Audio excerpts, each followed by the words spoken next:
Okay, so it's being recorded from now on. Okay, guys, so welcome everybody again.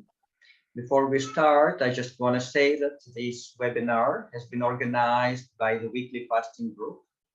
It's a group of individuals, a virtual group on WhatsApp, and we cultivate the habit of fasting once a week for 24 hours. And there are also some people who extend it. But our standard fast is 24 hours a week on a consistent basis. So the key word here is consistency, week after week after week. And in between, we also discuss in the group, in the chat, different subjects related to spirituality, cleansing, fasting, self-development, and other things. And we also organize those webinars. So if you're watching this video afterwards, and if those ideas appeal to you, you will find my phone number. My name is Arik, and I am the moderator of this group. You are welcome to send me a WhatsApp message with your name, and I'm happily gonna add you there. So that's about that. And today we have Sinclair. Yeah, that's how you pronounce your name, Sinclair? Yeah, Sinclair. Sinclair. Yep. He's coming to us originally from Australia, but now he's in Costa Rica. And we are going to cover quite a lot of subjects related to fasting, detox, and other things. But first of all, Sinclair, please tell us a little bit about yourself. What brought you on this path of helping yourself, helping others, just whatever you want to share in this realm. Yeah. Thank you, Arik, and thank you for having me. And it's a pleasure to be here. Sure. I guess for me, it all started, like for most of us, with my own health problems. And, you know, I was 20 years of age, but up until that point, I'd pretty much I didn't have any regard for my health. I ate what I wanted. I played lots of sport. I started partying when I was 15, and I was taking recreational drugs, and I was drinking a lot of alcohol, and I was just enjoying my life. And I didn't really have any idea about the concept of what health was. So, you know, naturally I got to 20, and all of a sudden I started having some health problems, and my skin broke out. I started to get injured a lot with football, and I was like on the cusp of playing professional rugby. And then I got this debilitating, or like a bulging disc. And that was pretty much it for me. I had to hang up the boots and figure out, you know, how can I fix myself? And that was the journey. That's where it all began. And for me, the very first path that I went on was actually paleo. So it wasn't fasting, it wasn't detox at all. It was shifting into like an animal-based diet. And I spent 8 years doing that. And I was carnivore for a little bit, and I was like grass-fed and pasture-raised. And I went right into that. And it was at the age of about 28. I wasn't really getting any better. I was big and strong, because I was eating tons of meat and I was training a lot, but my body just hadn't shown really any signs of improvement. And I went on this retreat with a man named Tyler Tolman in Bali, and he started talking about detoxification. And he was talking about, it's not what you put in, it's what you get out. And that was a totally new concept to me. And he was talking about how when you're actually detoxing, now you're actually getting rid of the cause of the problem. So fasting, he taught me about fasting as well. And he was telling me about how animals in nature fast when they get sick, and they do this intuitively. And I thought, there's been times in my life when I've gotten sick and I've just lost my appetite and I haven't eaten for days on end. And, you know, mum and dad are trying to give you toast, and we had Vegemite toast down in Australia, which I love, it's delicious, but, or like chicken soup and stuff like that. And, you know, and it just goes against everything your body actually wants. Your body just wants rest. All it wants is time away from food so it can heal. So I heard about this fasting, and I just went, right, that's it. Like I'm diving into that straight away. And 3 months later, I had an opportunity to fast, and I went to Mexico to renew my work visa because I was living in the US. And I planned on doing a 7-day fast. And after 7 days, all my paperwork got stalled a little, so I could fast. I kept fasting. And I got to day 10, and by day 10, all my pain had gone away. All my skin had cleared up. I lost a lot of weight, but all the issues that I've been trying to fix for 8 years went away in 10 days. And Wow. I was convinced at that point. I said, all right, this is it. Like, this is my new path, you know. And by that stage, when I went to Bali, I turned vegan, plant-based. But it was fasting that really set me on the path of healing. And then I discovered Dr. Robert Morse. Well, actually, let me backtrack.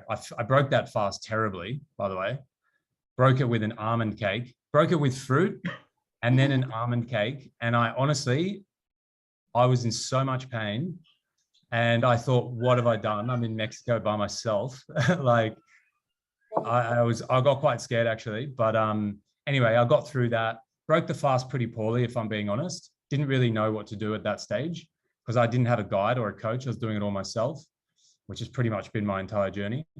And but then I looked on to the next one, and all my issues came back, by the way, because I broke it poorly. So the pain came back, the skin came back. I had all these problems again. And I thought, right, I've just got to fast again. I didn't know what to do on a day-to-day basis. So I did another fast. This is the one I'm making the documentary about with my brother. But I didn't quite get the result I was looking for on that one. And I realized that like fasting isn't just as simple as just drinking water. You don't just drink water, not eat food, and you heal. Like I didn't really understand, well, what makes it healing? I just knew that it wasn't that simple.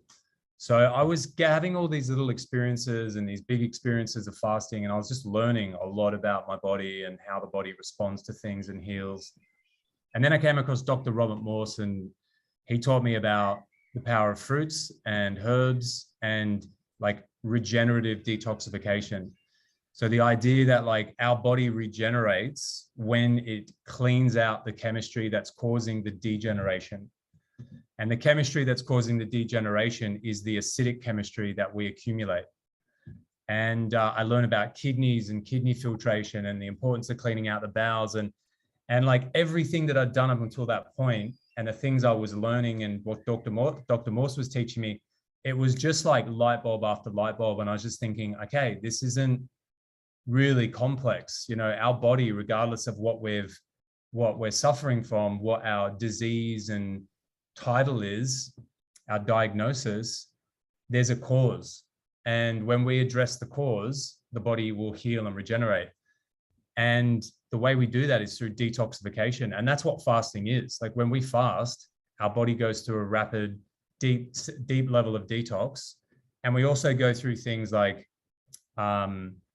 cell renewal and autophagy and all these terms that we know about thanks to science, and stem cell production and these sorts of things. But, you know, it's been interesting because even with these ideas that science has given us of autophagy and stem cells, and I've had clients that have fasted for 20 days on water and haven't healed. And I've fasted for 40 days and I didn't heal. I did a 40-day water fast in a jungle in Bali, and I got worse. And I was thinking, like, why is that? You know, and I realized it was because it's not as simple, like I said, as just drinking water. Your body actually has to eliminate. And I was urinating in a jar every day for 40 days. And every single time I urinated, it was perfectly clear. And if you know anything about the kidneys and filtration, you'll know that you want sediment in your urine because then you know that your lymphatic system is cleaning. So by the end of that fast, I'd done just about very little, if any, kidney filtration, excuse me. And my pain was worse, like my neck, my shoulders, my back, you know, I'd really put my nervous system and my body under a lot of stress. So it was a really, it was a valuable lesson. It was a tough one to go through because I really put myself through a really tough experience. 40 days without anything was tough, but it was one of the best lessons I've learned and helped me a lot now and in the work that I do and working with other people. But yeah, I've just been able to take all these experiences and it's kind of simmered down to what I understand now is a really simple truth of how our body heals. And it's through elimination, because whether we have skin problems, whether we have tumors, cysts, polyps, whether we have pain, arthritis, you know, you can go through every single list and name on like every single diagnosis that you can be given. it all comes back to chemistry. And our body has a number of ways in which it balances chemistry. And these are our channels of elimination. So if our channels of elimination shut down and we're no longer eliminating all of the acidic chemistry, well, what do acids do? Acids break down, they deteriorate, they inflame. Hydrochloric acid is designed to break down protein in our stomach. And the cellular waste that we produce has a very similar pH to hydrochloric acid. So if we're accumulating these things, it just makes perfect sense. We're going to have issues. We're going to have pain. We're going to have symptoms. And the answer is not to treat the symptom. The answer is to treat the cause, and all the symptoms go away. So yeah, it's proven true in a lot of cases now with the clients I've worked with. And I've had people heal from ovarian tumors and colon tumors and Lyme disease and fibroids and skin problems, chronic skin problems they've had for 10 years, and just all of these really chronic, like incurable, quote unquote, conditions. And they literally heal themselves. Like these people, my clients, we heal ourselves and all we have to do is learn the tools. Wow, amazing. So Sinclair, if you had to approach this 40 days water fast now, with your knowledge right now, what would you change? What would you do differently? It's a good question. I would definitely change the amount of water that I drank, because it was far too much. I was drinking like 8+ liters of water every day. Okay. Not because I needed it, but because my understanding was water is going to heal me.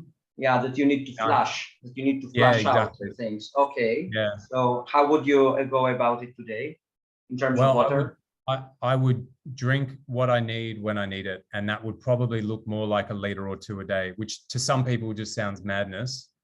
But we drink way too much water. We eat way too much food and we drink way too much water.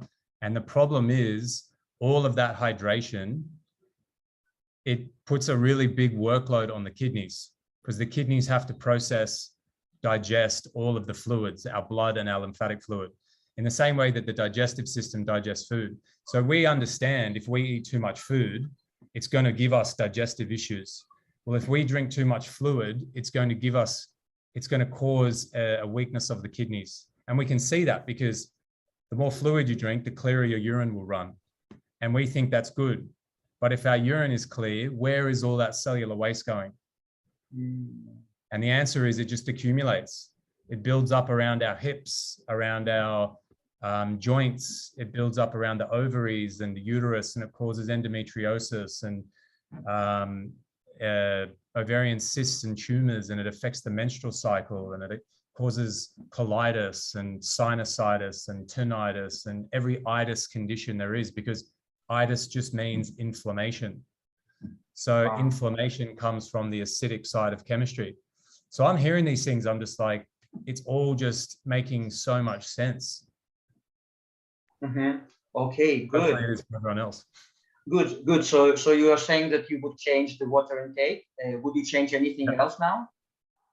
Yeah, like I've done a number of big fasts now, and I really believe that you want to be comfortable. I had this idea, this like romantic idea of being in nature and, you know, having the sunrise and breathing fresh air, and that's all great. But if you're not comfortable and you're not sleeping well, then it's a lot of stress to take on when your body is already under a decent amount of stress and you want to be relaxed. So my best fast was actually in my first one when I was in Mexico, and I was in the middle of Guadalajara, horns, busy streets, food stalls. I was smelling like peanut butter sandwiches. It smelled like peanut butter sandwiches the whole time.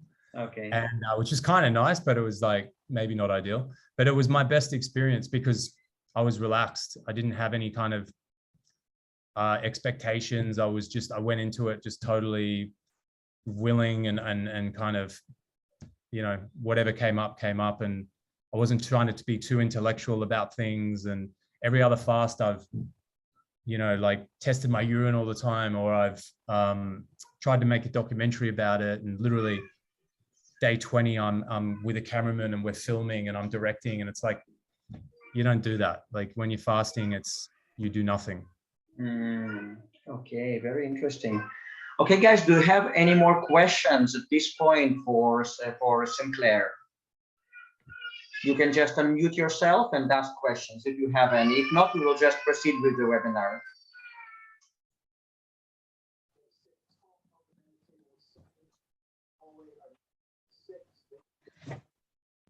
We might have one. Yeah, Vital, hello. Hi. Hi. I just, I don't know, maybe you'll talk about it later, but I'm trying to figure out what's the best, like in between fasts, what's the best, what is the best diet? I mean, is it recommended not to eat acidic things that like animal products that produce acid, or a little bit, or I'm still trying to figure it out. Many different people say different things, so it is hard to. Yeah, definitely. Like, it's a good question, and there's a lot of different opinions about it. There's a lot of contradictive science about it as well. So it's really confusing. There's a few different ways to answer this, but I guess I'll start just by saying that all of us, every single human being on the planet, requires carbon for energy, and carbon comes from carbohydrates. So, and there are different forms of carbohydrates, but the highest form of carbon comes from fruit. Yeah. And then you'll have people say we're fruitarians or frugivores, that we're designed to eat fruit. And I would totally agree with that.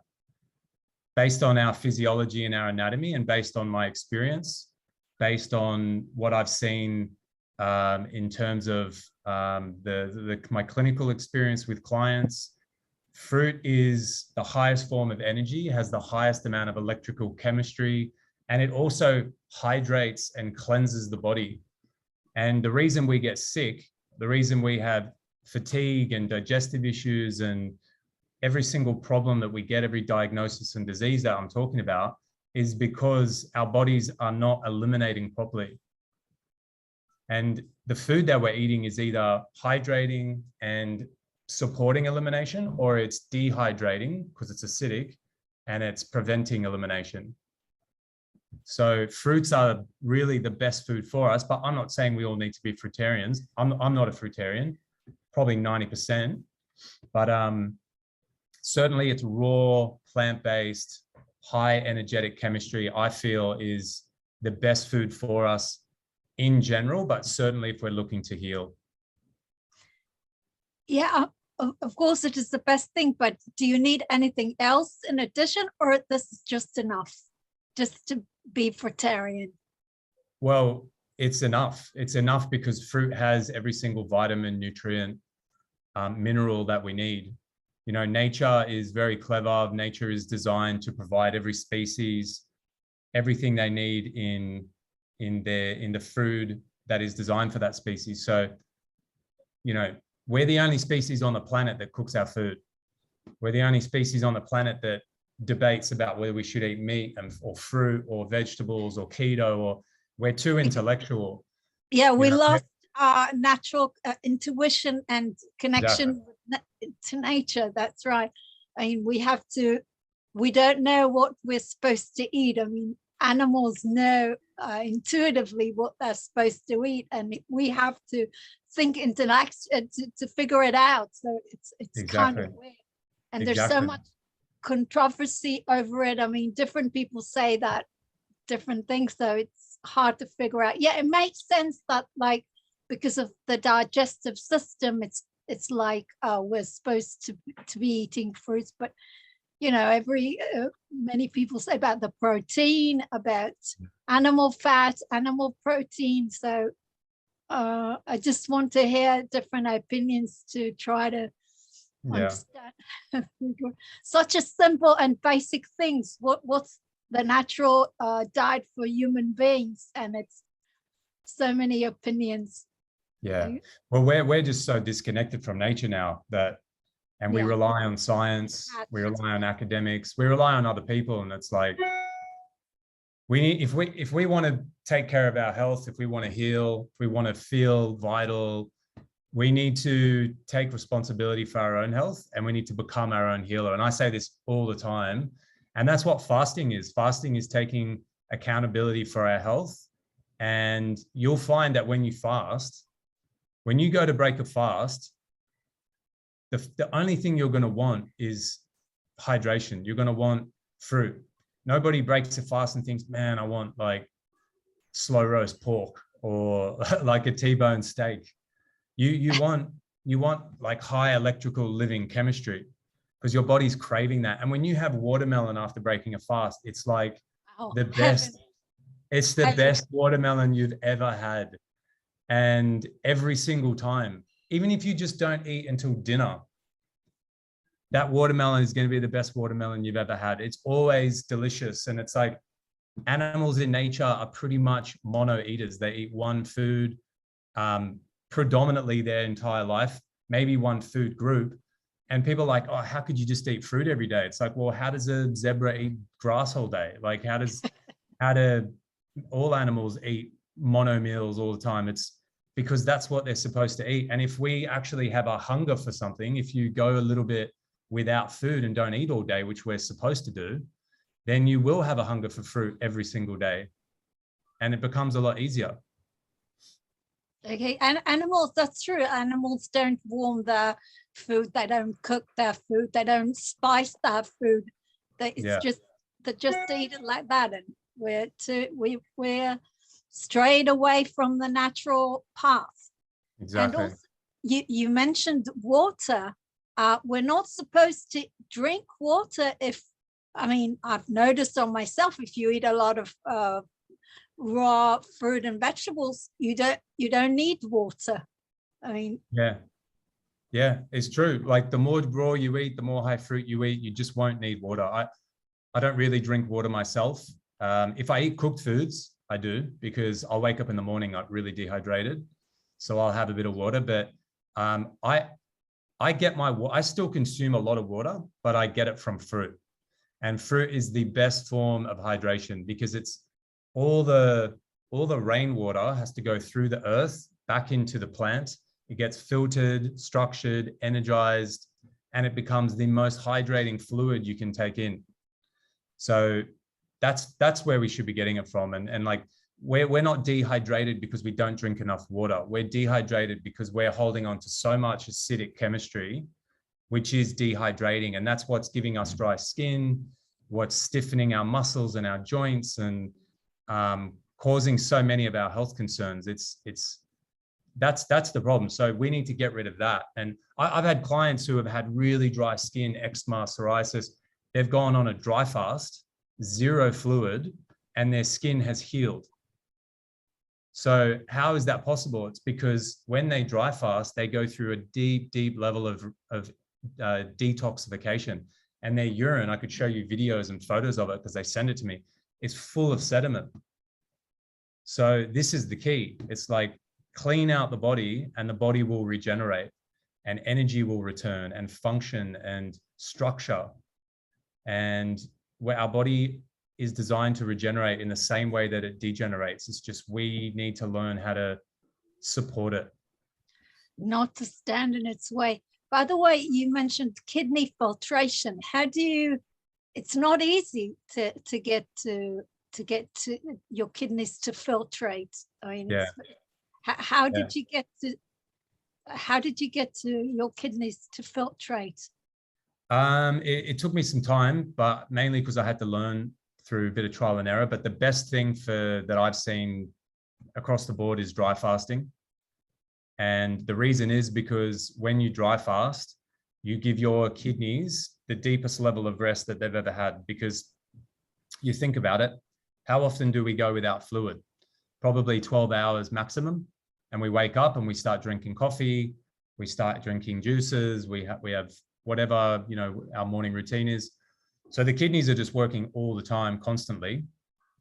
Dry fasting, when done correctly, it's the first opportunity the kidneys get where they can rest.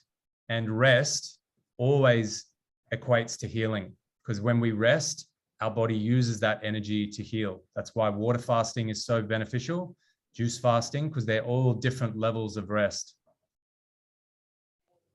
And last question, could you tell us about your diet? I mean, you said you eat cooked foods, and Yeah. so how often? And probably you eat it because you want it because of the taste, not because it is not. Because I'm an addict.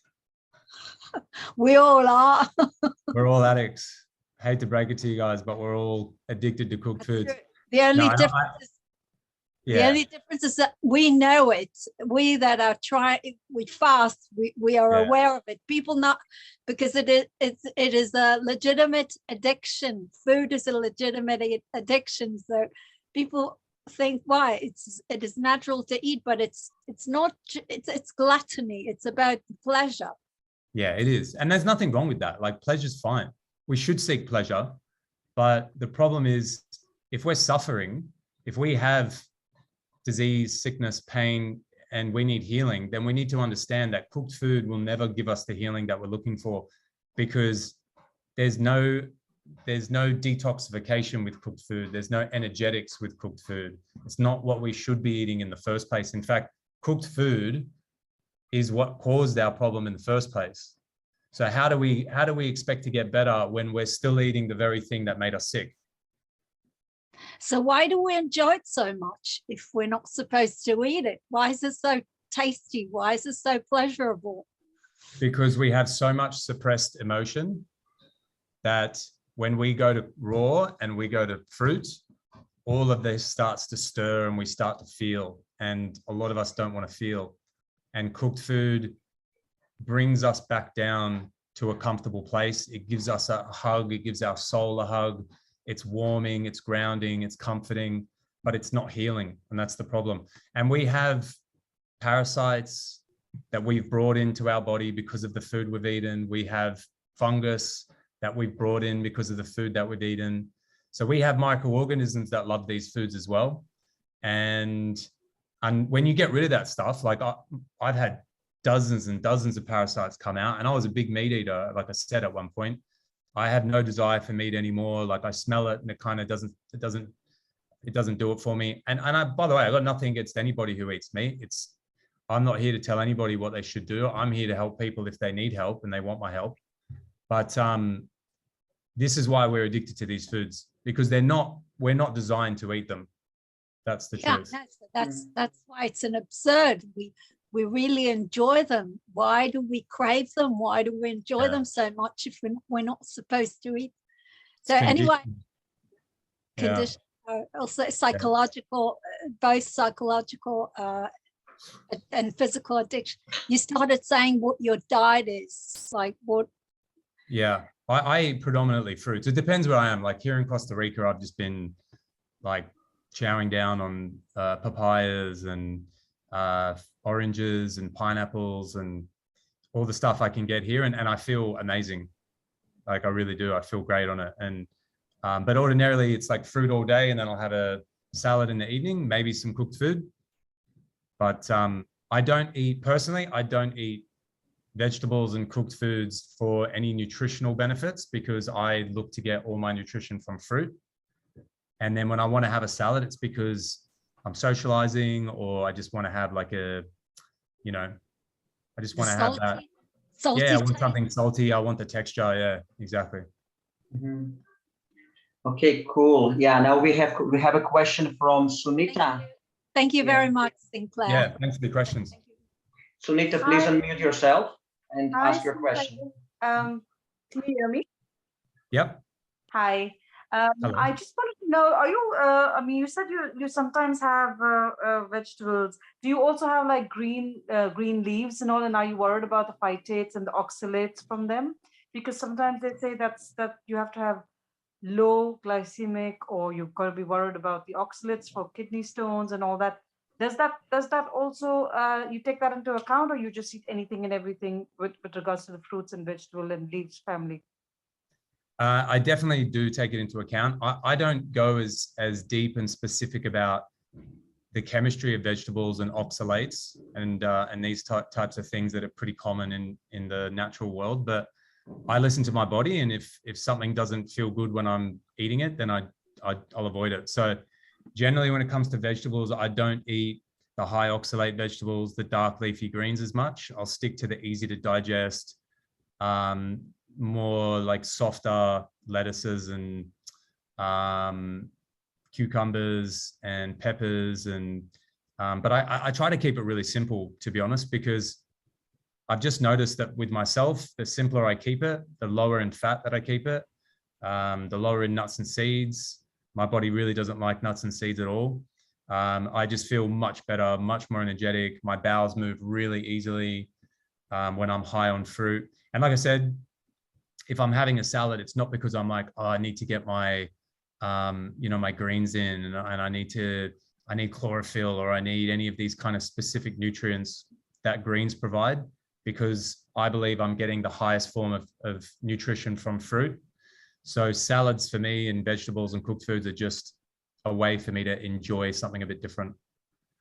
So would you say fruit include avocado? Is that one of the things you also include?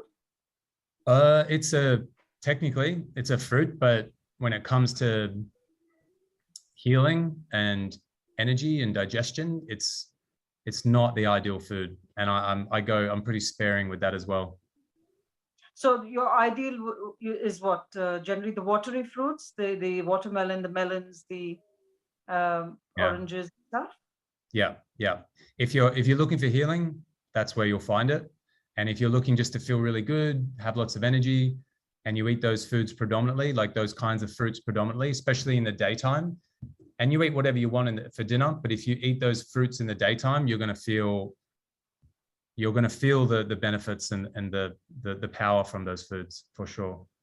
So basically, you till sunset, you eat just fruits, and then maybe for dinner you would have a light salad or something, or yeah, exactly. And the salad's low in fat. It's generally got little or no oil. I make dressings with a little bit of avocado, lemon juice, herbs. I love using herbs. I use different spices. And it's not just a salad every time. I'll make like wraps. I'll make little taco cups. For a lot of people, they're just like, that's crazy. Like, I could never eat that way. And a lot of people couldn't, but I've been through so many different modalities and eating styles and all this, and I just feel absolutely so much better when I eat this way. I wake up clear and energetic. And when I eat cooked foods, it's the opposite. I wake up dehydrated. I don't feel my best. So I think it's important for everybody to go through their own process, and don't just take my word for it. Don't rely on the books and the science. Go and experience this stuff for yourself. And do you also have a lot of raw soups, or is that? Yeah, not a lot, but I definitely would. I like them. Yeah. So when you go out, for example, if you're attending functions, friends, birthday parties, what do you normally have with them?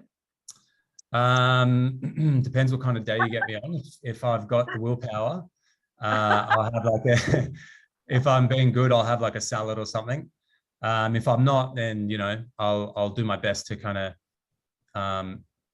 I always eat plant-based, so I'll eat as clean as I can. But I'm not a saint. Like, I don't know if I'm sounding like that. I'm certainly not. Like, I'm in this position. I do the job I do because I've made many mistakes.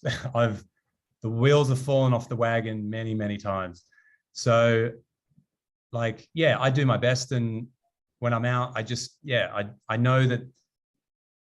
I know if I keep my food low fat, if I try to avoid the oils, and I keep it simple, I'll be doing my best for my body. But then I also want to enjoy myself and socialize. And if I eat too much or whatever, I used to beat myself up. I don't anymore.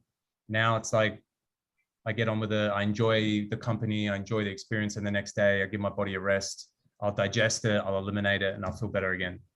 So you would still have the bean burger or the tofu jerky or whatever it is that is on the table with I just spent 10 days in Costa Rica with my brother. It was his 40th, and I had wine and burgers, but I felt like crap. And now I'm a week into eating fruit, and I feel amazing. So it's like, we all go through it. I'm going through it every single day. we're all on the same path. So you're doing it alone? It's not part of a family thing? Well, my personal healing journey, you mean? I thought this journey that you're doing, is it you're doing it with others in your family, or is it just you? Oh no, I'm not. I don't have a family. Like I don't have kids. I'm not married. So okay. I'm pretty much, I'm going solo. And your brother's not part of your journey? No. My brother doesn't eat this way. So he does his thing. I do mine. It's a lot easier when you're by yourself, but you know, you can't stay by yourself forever. When you did your fasting, what was your worst symptom that you had initially? I mean, is something that you could not bear and you had to like literally tear your hair out? What did you do? Yeah, the most intense symptom that I felt, probably there's a few. One of them was just like major fatigue and irritability and just feeling really like outside my body. I just felt, I didn't feel connected to my body, and it was just a very uncomfortable place. This was my very first fast, and on day 10, it was day 10. And of course it was my first fast, so I didn't really know what any of it meant, but I was this close to breaking the fast. Yeah, I would have, but it was 10 p.m. and there was no shops open. And all I had in my kitchen was salt because I didn't want any temptation there. So I said, all right, in the morning, if I still feel this way, I'll break it. And in the morning, I said, all right, I do still feel this way. I feel like crap, but I'll do an enema and then I'll go break my fast. I did an enema and I passed 3 giant parasites. And I looked in the bowl and I was like, whoa, what is that? And then I realized I didn't feel crap anymore. In fact, I felt even better than I did before I started feeling crap. And I've learned now through many, many experiences, through my clients, passing parasites is, well, firstly, parasites, just having them in the body, they have a huge impact on the way we feel, the food that we crave, our mental state, our emotional state. Parasites, getting rid of parasites is a big, big part of healing. Another one, I had this really intense anxiety experience because I didn't sleep. And it was when I did my 40-day water fast, I was trying to film an interview with Dr. Morse and like setting it all up in the jungle with Wi-Fi and all that. And it was like the middle of the night because of the time difference.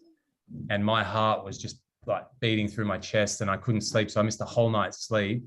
And then my anxiety was just through the roof. Because you get really sensitive on a water fast. Your adrenal function your blood pressure comes down naturally. Your body conserves energy because it's trying to prioritize healing. And your adrenals, especially if they're weak, you're going to feel that low adrenal function, which mine are. So I was just pushing it way too hard and my adrenals were just fighting to kind of stay afloat. And as a result, I had major anxiety. But other than that, I actually haven't had too many problems with fasting, and I haven't really had too many people I've worked with who have had major problems either. And I believe it's because A, the preparation is key, and B, when you do the fast properly and you're in the right environment and your body is rested, your mind is rested, your nervous system is rested, you're just naturally going to go to this really calm, centered place. And I don't really find that the body has too much trouble other than mentally. Physically, maybe a few aches and pains as the body shifts chemistry, but not really. I've had more symptoms on a juice fast. And I believe it's because when we overdo the juice, where that hydration, that level of hydration, it's shifting all this chemistry and the body's going through this major detox, trying to clean the house as quickly as possible and keep up with all this hydration. And it's like, that's what ends up kicking us into like a big cold and flu or setting off pain. And whereas if we just drink what we need, sip the juice throughout the day, you'll find energy is more stable, you feel more relaxed, you don't have too many uncomfortable symptoms. It's all about just having what we need and not overdoing. You mentioned enema. A lot of people don't mention that. Was that a big part of the cleansing? Yeah, yeah, for me, definitely. And I'm definitely one of those people, one of those coaches who recommends it. But if you go to like Dr. Alan Goldhammer, who's one of the leading experts and has a clinic and has facilitated fasting for 30,000 people, he would tell you, don't do enemas. And I went and interviewed him once and I said, well, what about mucoid plaque? And he's like, it doesn't exist. And I was like, well, what the hell was coming out of me? Like, I had so much plaque coming out of me, and I've seen all of this stuff coming out, and it's like, so there's lots of different opinions, but like, I just bring it back to, well, if our body heals through elimination, and when we fast, our body is not eliminating because our digestive system slows down, then why not support it gently and safely with enemas? Because I've had so much stuff come out of my body on a fast, and every time it's just made me feel, it's given me that lift, like that lift so I can keep going. And was same it just water enemas, or did you have to use any particular herbs or oils or anything like that? It's just, I've done it with all of them. I've done it with oils, lemons, lemon juice, Brags. I did it with apple cider vinegar. I thought I was about to friggin' cark it. Like, it was so painful. Yeah. It really, really. And then I did an inversion. I did an inversion because I wanted it to go deeper into the digestive tract. Oh my God. And then I just curled up in a ball. I was in so much pain. So don't do that. And yeah, I've done it with lots of things, but now I just do warm water. Warm water. So Yeah. do you do a liter, or do you just do like 250 ml? I do as much as I can take comfortably, which is generally 2 liters because the bags are all 2 liters.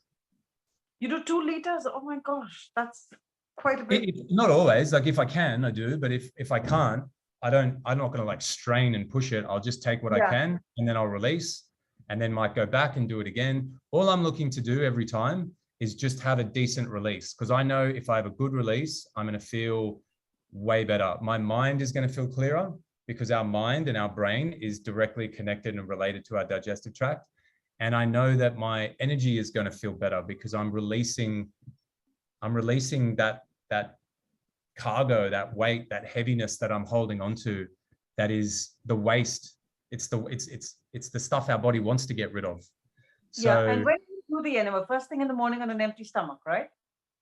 Yeah. Or I'll do it in the middle of the day if I'm not feeling too good, or I'll do it in the night if I don't feel good and I haven't had a bowel movement all day.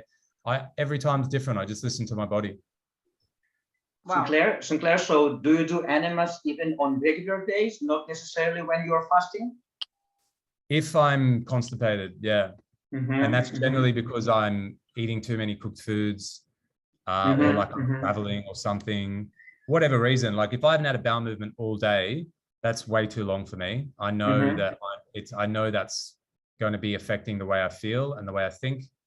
And I know that if I just have a good release, everything will start moving again, and I'm going to feel better. Okay, and don't you feel that that applying enemas makes your regular bowel movements less regular, like because it creates a particular dependence on the enema, or you don't have such experience? If you do them every single day, then yeah, you're going to rely on them every single day. But as soon as you stop and you get back to the right foods, and you start bringing in hydration and electrical chemistry, it'll turn your digestive system back on straight away. So I don't believe that enemas create a dependency, but I do believe you can overuse them. But even if you did have if you had a weakness there and you just found that even enemas weren't fixing it, then what you need to probably do is do some form of fasting, because the fasting will fix the digestive system. Okay. Sinclair, so you started with this prolonged water fast. That was your first one, right? Or yeah. So you started your journey, and then after that, you also had few periods of extensive juice fasting, right? Yeah. Yeah, and finally, recently you completed how many days with Dr. Filonov's? Like 6 days or 7 days? I did 6 days. So if you could compare and contrast all these 3 modalities of fasting, how could you go about that? Because actually my idea is to help people find the modality that would be best for them, for their goals, for their situations. And I was thinking that you are the best person to talk about it, because you have experienced all of those. Yeah. Okay. Well, let me answer it in 2 ways. I guess I'll tell you my different experiences, and then I'll tell you what I think is best for or when we're considering which is best for us, how to do that. Mm-hmm. To start off with my experience, I would compare them all at, like, if we could put them on different levels, right? If we could put a pyramid together and say at the top of the pyramid is dry fasting, Mm-hmm. then water fasting, and then juice fasting. And the higher up the pyramid we go, the deeper the level of detox, the deeper the level of healing, the faster the speed of healing and regeneration. So dry fasting being there at the top. Water fasting, we're slowing it down a little bit. How much water we drink determines how much we slow it down. Yeah. Because if we only drink a little bit of water, then we're leaning more towards a dry fast anyway. If we drink more water, we're going more towards like a liquid. Excuse me, I just had a lot of orange. No problem. Yeah, we're bringing in more fluid, and it's going to slow down that healing process a little bit. Then if we bring in chemistry from juice, it's going to slow down the process a little bit more, because our body has to then put a little bit more energy into that. I mean, not much, but a little bit more energy into the digestive process. Mm-hmm. But again, it depends on how much juice we drink.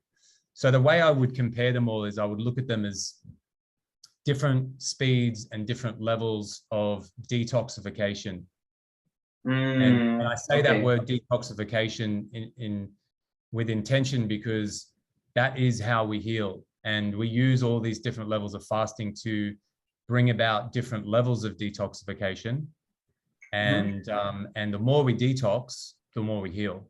The more you clean out your lymphatic system, the more regeneration you're going to have. And eventually your body's going to clean out every single corner, nook and cranny, and you're going to get rid of tumors, fibroids, arthritis, pain. Yeah, everything, because it's all coming back to that. So,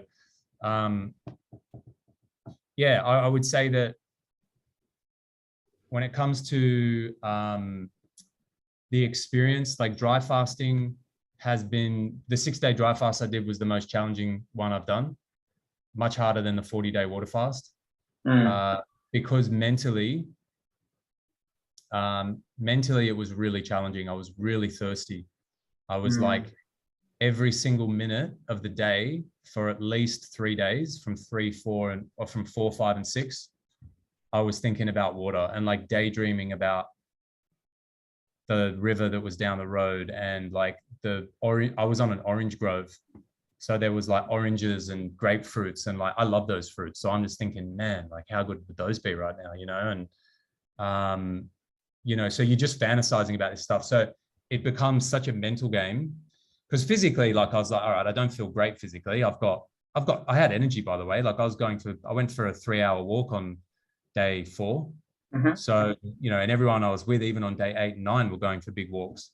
So the energy physically is there. It's mentally, do you have the capacity to get through the challenge? And that is really the challenge with all levels of fasting, I'd say, even water fasting. And then you got like juice fasting. You could juice fast and go to work. You know, you could juice fast and go to the gym. If you want to heal, I wouldn't recommend stressing the body out too much. I'd still say you got to relax. But the difference is you're still eating. It's not really a fast. It's a feast. And you can take in 2,000-3,000 calories on a juice fast, and you can feel, most people feel really, really good on a juice fast. What gets people on a juice fast is the food addiction and the cravings. And if you can overcome that, you can do some really, really deep levels of healing on a juice fast. You can also overdo it, and you can drink too much juice, and you can have a really unpleasant experience. So again, it's like knowing what to do, how to do it, what different fruits, how different fruits will affect you, and how different fruits go deeper into the lymphatic system and will challenge you more, and how some will ground you, and how vegetables, when you juice them, will ground you, and being able to use all these tools. You know, this is all about becoming your own healer and understanding these things, not because you read about them, but because you've experienced them. So look, Sinclair, if a person goes on a juice fast, do you have any particular method of, for example, how much juice to drink and whether to drink it just a few times a day as a meal and then in between, or just and then go in between without juice, without drinking, or just sipping it throughout the day, or it's really, really personal from one person to another? It's definitely personal, but I'd say that for everyone, you're going to benefit more if you just sip what you need. Because I'll bring it all back to the kidneys. You know, if you overdo the juice, you'll have a really nice digestive cleanse because you're just going to put tons of fluid and hydration down the colon and the GI tract. And you might have a lot of bowel movements, but are you filtering your kidneys through your kidneys? And if you're not, then your healing is always going to be very, very limited. And if you just had that mindset of like just having what you need and not being overindulgent with the juice, and you know, not having meals but just sipping, like you get thirsty, take a sip, put it away and get on with your day, you'll realize that you get by with like a liter or two and you actually feel much better, like you've got more energy. And your urine will stay very dark, your urine will have more sediment in it. And if you have things like tumors and arthritis and pain and skin problems, you'll notice that these things start to get better a lot quicker.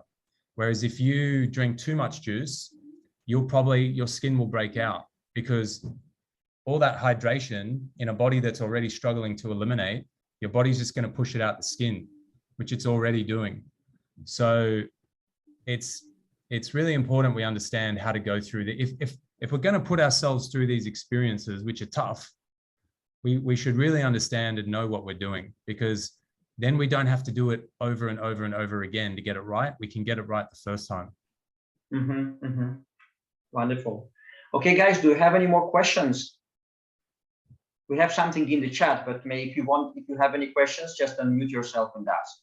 Yeah, I want to ask in terms of if you eat bad food, cooked food, which are the worst and which are less bad? Like if you want to indulge in something, like animals and animal products are the worst, and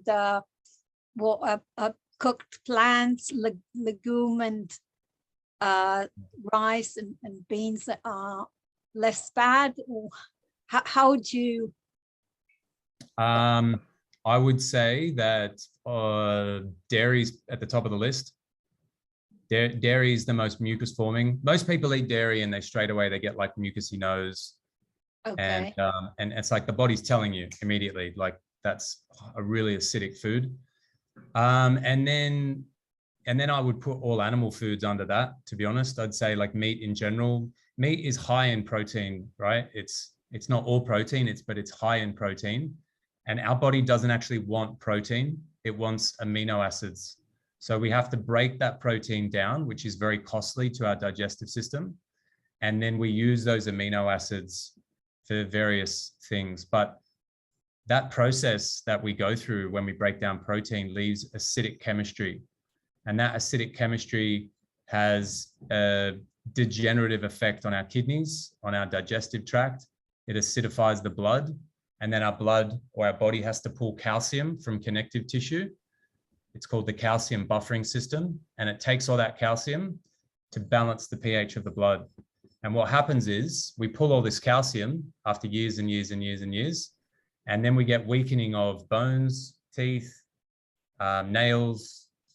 We get varicose veins, spider veins. We bruise easily. We get prolapsing. We get aneurysms. We get all kinds of different issues that are all related to the weakening of this connective tissue. And it all comes back to chemistry and what we're bringing in.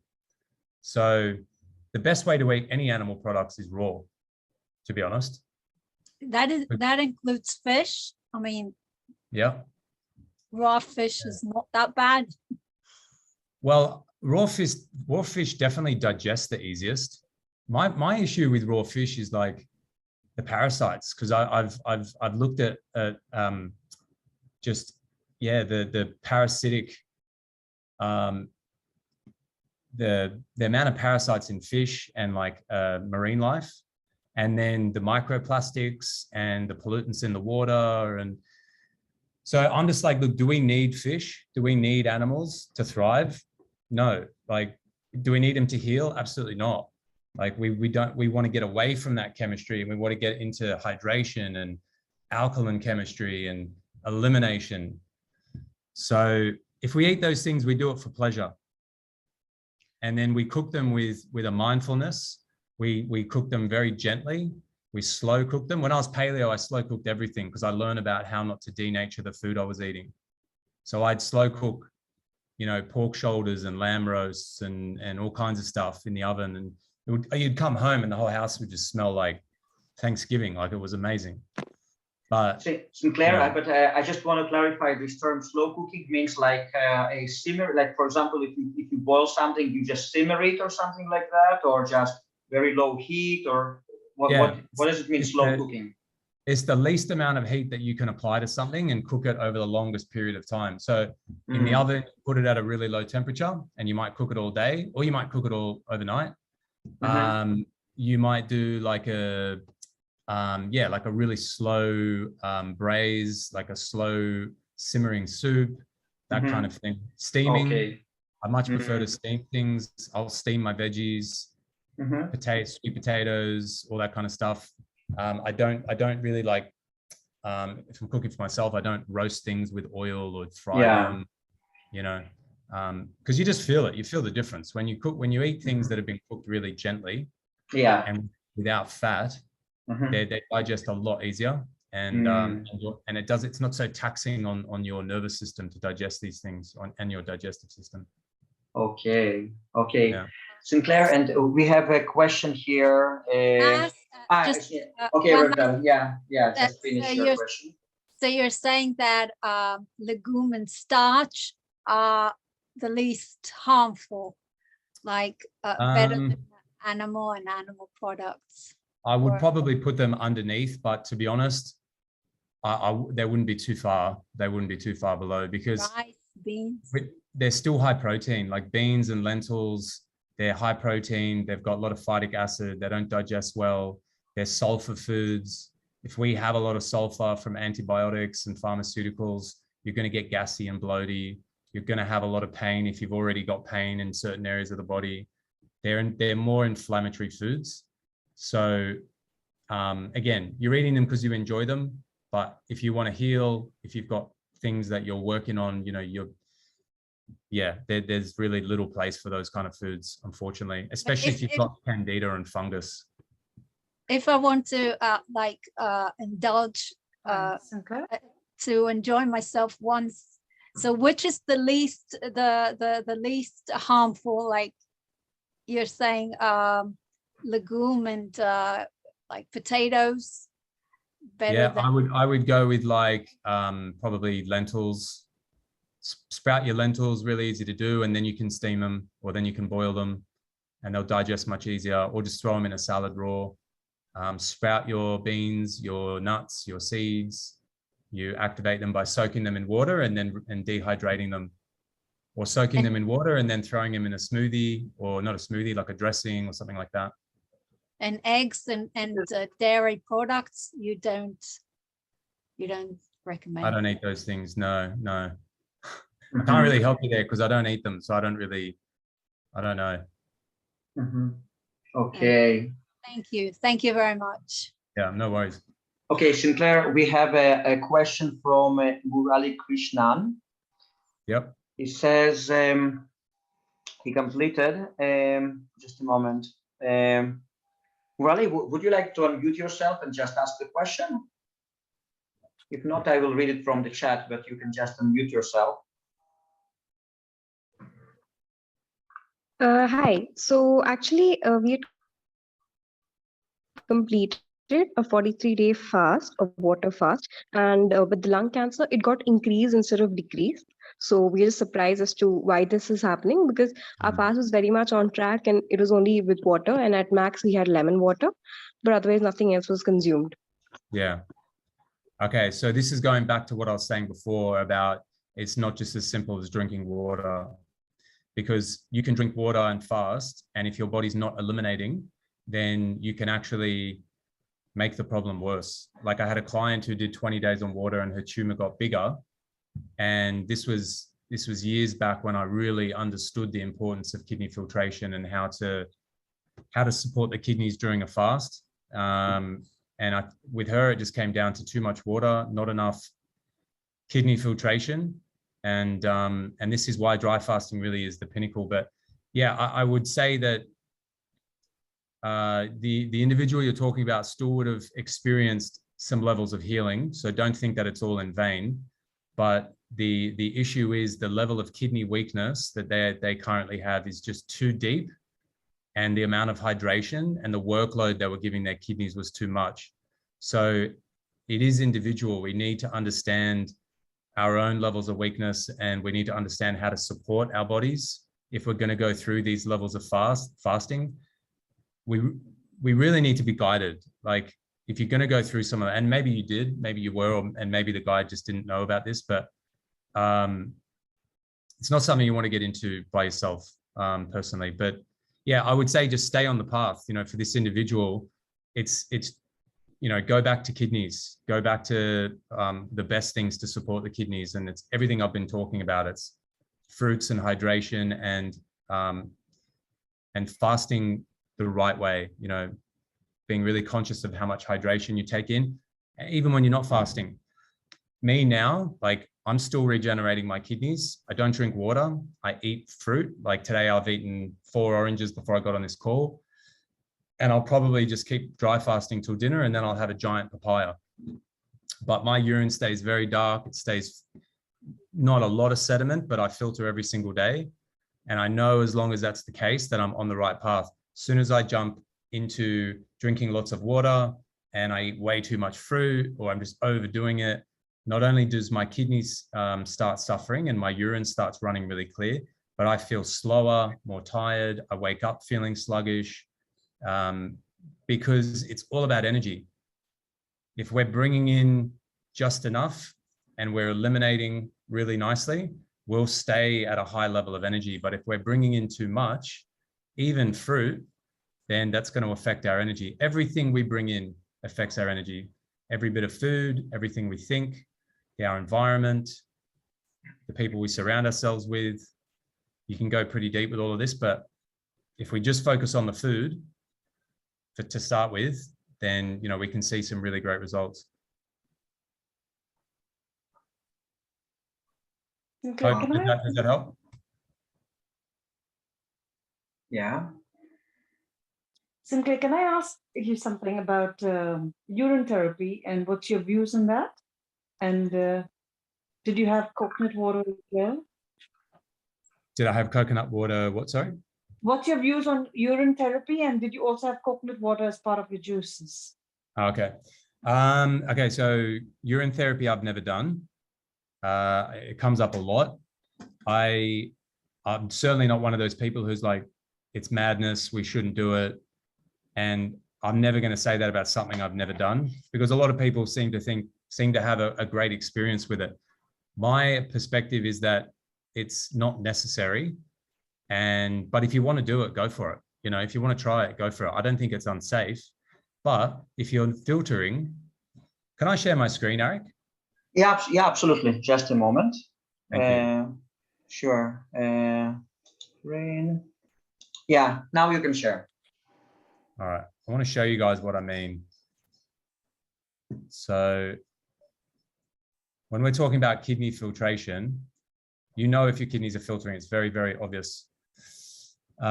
You will see it in your urine. This is what it's going to look like. Maybe a little, maybe a lot. Most of our urine looks like this. And this is the problem. Oh. It's perfectly clear. And we need it to, we need to see some form of sediment. So if we're drinking our urine and it looks like this, that to me, I wouldn't recommend that. If it's like this and it's not full of acidic chemistry, then, you know, we recycle and eliminate a lot of the excess nutrition that we don't need, minerals and amino acids and stem cells. And so, hey, maybe that's good for us, but do we need that? No, like we regenerate when we are cleaning and detoxifying properly. And we know that by just going on fruits, you can regenerate. You don't even need to fast. What you need to do, you need to get into living chemistry and make sure your body's detoxifying, because all regeneration comes about through elimination. And you just pick which level you want to go at. Fruits, juice, water, dry. It's up to you. Right. And did you do coconut water at all? Because they say that's the most electrolyte juice around, which is healing. And I don't actually. Like I haven't had the best experience with coconut water. It actually gives me kidney pain. So I don't know why, to be honest. I think it's almost like too hydrating. Okay. But that's been my experience. So I actually avoid coconut water, but it's delicious. I love it. And I don't tell anyone not to drink it. It's just been my experience. Does it depend on the coconut that you had, maybe? Because sometimes they say Thai coconuts are maybe too sweet. And you know, if you have the Sri Lankan ones or the Indian ones, they're less sweet. Does that matter or it doesn't? I don't know, to be honest. Like I've had mainly Thai ones, and they're the ones that kind of give me a little bit of kidney pain. But I'm in, Costa Rica now. I had some coconuts here. I haven't even had a coconut here. I had a sip of one and it wasn't that sweet. I didn't like it, but so I'm not too sure. It's one of those things you'd have to really try out for yourself. Right. And do you do anything for B12 and things like that? When because they say there's so much, we lose a lot of, B12 is one thing that we need to supplement all the time. Do you do anything for that? No, I don't take any supplements. If you have a B12 deficiency, if you have an iron deficiency, a calcium deficiency, vitamin C deficiency, whatever it is, the first place you need to look is your digestive tract. And you need to look at, are you digesting, absorbing, assimilating the nutrition and the chemistry that you consume. So if you fix that and you get back to a whole food, predominantly raw plant-based diet, you'll fix all your deficiencies and you'll bring your chemistry back into balance. But if you start taking supplements, you might feel a relief from those supplements. I have clients who do, and I can tell you a story about one, but you're going to be dependent on those things forever. So fix the cause and then bring the body back into balance, and you won't have anything to worry about there. So no need for B12, omega-3 and all that automatically goes. All right. Thank you so much. No worries. Okay, Sinclair. So, and now we have a question here in the chat. How do you maintain your weight? How do you maintain your weight just on fruits? Well, it depends how big you want to be, I guess. If you want to be a bodybuilder, then you're going to have a hard time doing it on fruits. You're going to need to get into high amino acid foods. And then even on the raw plant-based side of things, you're going to be limited.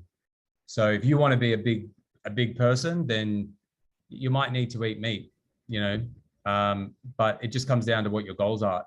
It's just important to know that if you do that, it comes with consequences. But if you just want to be strong and you want to be lean, you want to have energy and you want to feel good, firstly, clean out the body, give it a really, really good clean out so you can digest and absorb and assimilate all the food that you do eat. And then you'll find a balance between fruits and vegetables. And if you want to do it the raw way, then you'll experiment with things like sprouting beans and sprouting nuts and sprouting seeds, which are going to be higher in protein and higher in amino acids. But again, you're going to feel the acidic load that those foods bring. So you've got to find a balance with that. Or then you might go to some cooked foods. You'll build a lot easier on cooked foods. It really depends. It depends on what your goals are. But if your goal is just to have energy and have a body that feels good, have a lean amount of muscle, you can do that on fruits. And if you want more, like I said, you change the food up a little bit, or you change the training up a little bit. If you want to build more muscle, then you change the way you train and you lift heavier weight. You might lift less reps, and you'll adapt your training style to the type of body that you want to build and the type of performance that you want to create. So yeah, it's a pretty big conversation, that one, but it comes down to your goals. Good, good. Then the next question is from Rachel. What does plaque look like, Sinclair? You want to see? Yeah, you can show us. Yeah. All right, I got to think of where I save these things. Hang on.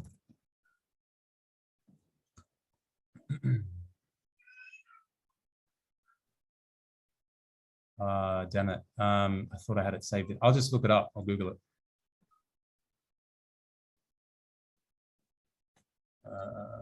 Wow.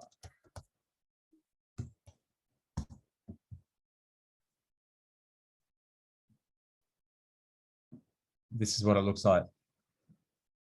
It's very, these people have done cleanses, so it's come out in this way. Maybe they've done some fasting, but it's very dark. It's very putrid. It's coated in mucus, and it has a really distinct smell. You know when you're releasing plaque because it's really foul, because it's protein that has putrefied over many years. Like anything that you put in your body and you don't eliminate, you're going to hold on to until the day you exit, unless you detox it. Can a 48-hour fast do that, or does it have to be a lot of fasts, Sinclair? A 48-hour fast could, probably you need to go a little longer than that.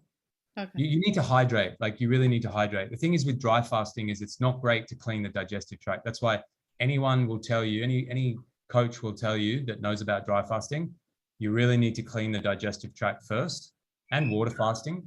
Whereas juice fasting will do that. Juice fasting will just hydrate the bowels. Well, oranges will clean it, will it? Oranges are great for it. Apples are probably the best. Grapes are really good. But all fruits, when juiced, are fantastic.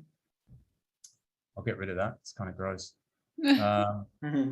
So yeah, like cleaning the digestive tract is definitely really important before you go into a dry fast. But even dry fasting, to a degree, you'll have some digestive waste come out afterwards. It's just that you really have to be like intentional about cleaning the digestive tract afterwards. And that's why, you know, Rachel, I have you doing oranges and, you know, hydrating after yours.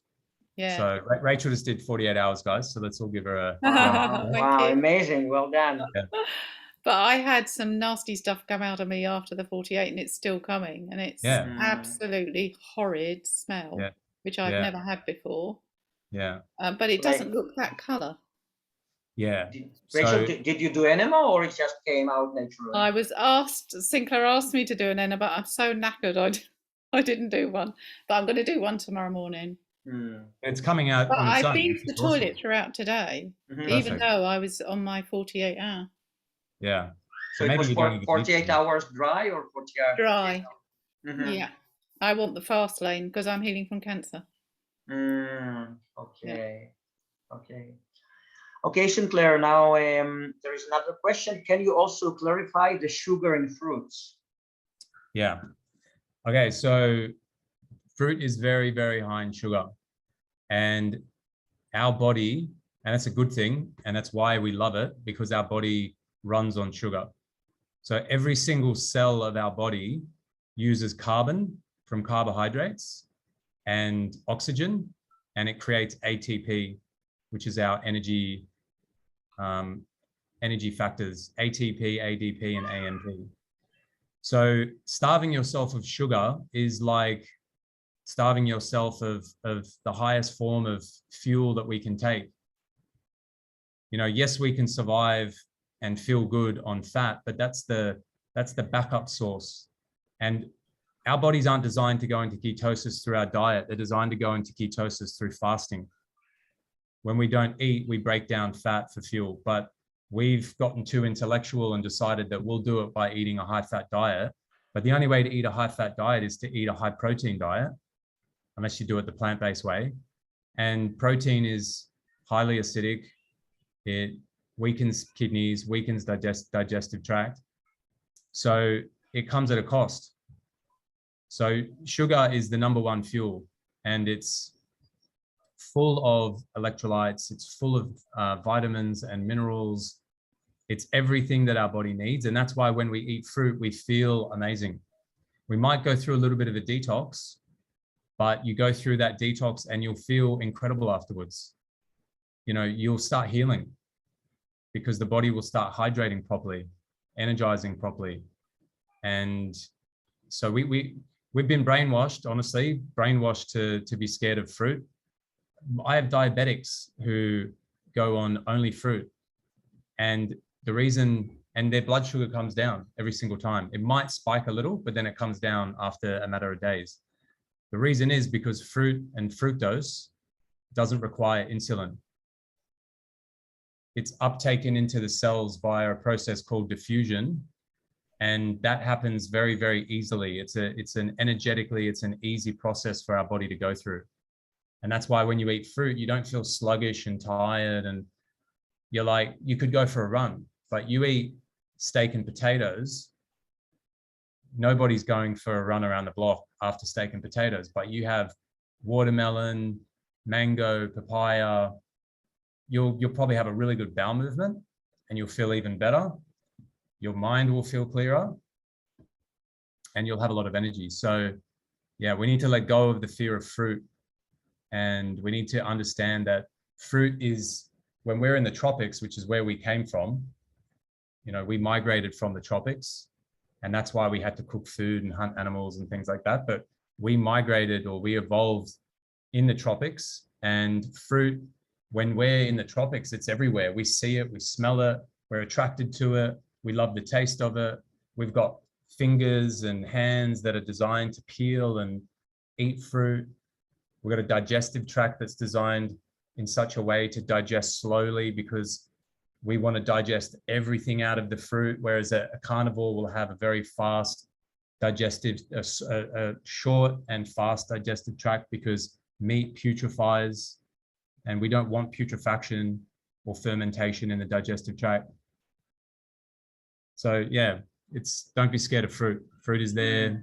Fruit can literally fix, I don't want to say can fix every health concern that we have, because some people need deeper levels of detox that sometimes fruit doesn't give us. So we go to fasting, but fruit can fix so many problems. Okay, good. Now we got quite a long post here in the chat from Milos Stepanovic. So maybe you could, Milos, maybe you could just unmute yourself and just tell about your situation. Hi, people. Hello. Hey, Milos. My English isn't so perfect because I'm from Serbia and I, for 5 years, didn't speak with anyone on English. So please, I really wanna write, and if someone could, read that. I understand almost everything with our guest. Okay, then okay, I no can problem. read your question if Yeah, you yeah. want, Milos. Arik, let me read it. Arik, excuse me, let me read it, please. But you're not going to see my camera, please. Okay. Do you allow me to go on? Sure, sure. Well, what our speaker think about my situation? I have interstitial cystitis, prostatitis, cystitis, and prostatitis. Some inflammation in my kidneys. Pains in kidneys started 3 months ago. I'm raw vegan for 7 months. This morning, I finished with my first long dry fast of about 5 days. Before that, I did 40 days juice fasting. But all the time on juicing and on dry fast, I have strong pain in the kidneys, the biggest. Strong pains in the kidney during those juicing and fasting. On dry fast, that pain was worsened. Also, my filtration was bad. Now is a little better, but not enough good. I saw my dry fast so much mucus and urine. But now when I finished the dry fast, filtration is the same bad. My 5-day dry fast didn't help me with my pains. would you say something about this, Sinclair? And good morning, everybody. Good afternoon. I was late to come in the meeting. Thank you, Sinclair, for coming in. Yeah. Hey, Frederick. Hey, man. Okay, so firstly, look at all the things that, or two of the things you've listed, cystitis and prostatitis. We talked earlier about itis meaning inflammation. Inflammation comes from one side of chemistry, the acidic side, and you're experiencing inflammation in the prostate and the bladder. So it's location and it's chemistry. The pain that you're feeling in the kidneys, you know, when you dry fast, your kidneys are processing a lot of acidic chemistry and you're seeing a lot of it come out, which is fantastic. But if you have weak lymph nodes, the job of the lymph node is to break down a lot of this chemistry and break down a lot of this acidic chemistry and increase its pH. So by the time it gets to the kidneys, it's not so acidic.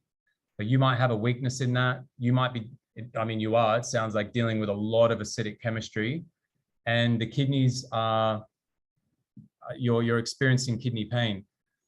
This is, I don't think this is necessarily an issue because you're eliminating very well, but you might want to go a little bit slower if it is too intense. You might not want to dry fast quite intensely at the moment, and you might want to go back to just hydrating with fruits. That's what you should be doing when you're not dry fasting anyway. You should really be focusing on hydrating fruits like oranges if they're not too intense, and I wouldn't be juicing them. If you've got that level of kidney weakness, the only way you can juice fast is if you drink a very little amount of juice. And I mean, like, if you took all the oranges and fruit that you were going to eat on that day and you juiced it, you'd be very lucky if you got more than 2 liters. But most people on a juice fast, they don't think that way. So they're like more and more and more. And, you know, we just consume way too much and it overworks the kidneys a lot. So I would go back to just eating the fruit in your case, and maybe just doing some shorter dry fasts. But it sounds like that dry fast was really beneficial. It's normal for you after a dry fast, when you start hydrating again, the kidneys they're not going to filter the same way, because the only reason they filtered that much is because you were giving them that deep level of rest. As soon as you start hydrating again, the kidneys are going to start to have to go back to work, and you know, they're not fully regenerated after 5 days of dry fasting. So that kidney filtration is going to slow down a little bit. So you just got to go back to, you know, being mindful, not overdoing it, eating the fruit, just being mindful of how much hydration you take in. It sounds to me like you're on a really good path. I would say you're doing some really good things, and you would have experienced a lot of healing. It's just that right now your kidneys are going through a deep level of healing. So the pain that you feel, all of your other symptoms, you really can't expect to see any improvement there until you can get the kidneys to open up and get that lymphatic system moving, and everything that's around the kidneys. You know, you imagine where your kidneys are around that hip area, just above the hips, around the lumbar spine.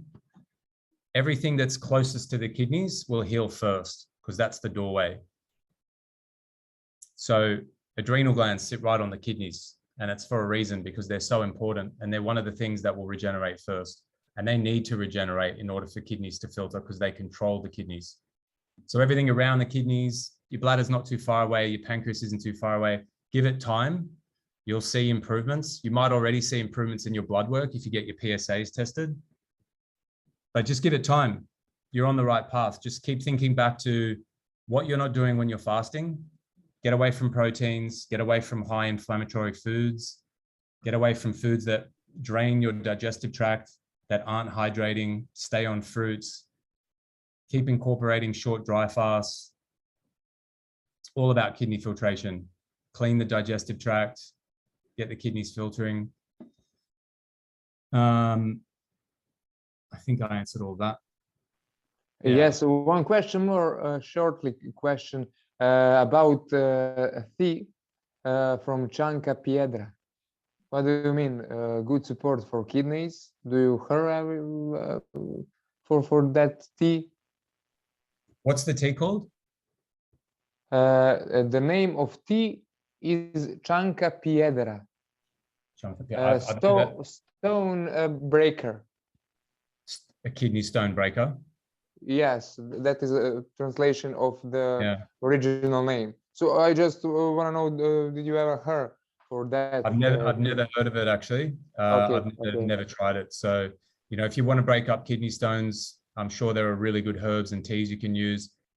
There's also fruits, you know, grapes, fantastic. Oranges, fantastic. Dandelion tea, fantastic. You know, use the chemistry from fruits, use fasting. And then if you want to use teas as well and herbs, you can definitely do that. Okay, thank you so much, Sinclair. No worries. Good, Sinclair. And then we have a question from Vanessa. She says, how can someone with high blood sugar move to a fruitarian diet? Which organ or organs of the body need more support in this case? Okay, well, let's just look at why you would have high blood sugar, right? Anytime you have any kind of health concern, you want to look at what is the cause. High blood sugar is type 2 anyway, is a result of adrenal weakness. Adrenals are responsible for producing steroids that metabolize sugars, help us digest and break down sugars. And then also a high fat diet is going to create a lipid coating in the bloodstream. So the more lipids, fats that you have in the blood, the more insulin resistant you're going to be. So you get rid of the fats and then you strengthen the adrenals. And the best thing for that is fruits, because fruits have a very, very low amount. They still have fats, by the way, just a very low amount. And they will clean the bloodstream. And they will strengthen and energize and regenerate the adrenals. So best thing for a type 2 diabetic is go on fruits. At the very least, go on a raw plant-based diet, no low in fat, low in nuts, low in seeds. And even a type 1 can go on all fruit, but they just have to be very, very conscious and mindful of checking their bloods and going very slowly, because the bloods can spike. And, you know, they need to make sure that they might need support from herbs. And, you know, so the type 1s need to be very more cautious and probably done with a guide. Type 2s, yeah, every type 2 I've ever worked with, straight on the fruits, and never had a problem with a type 2. Blood sugars always come back down. Very interesting. Okay, guys, do you have any more questions?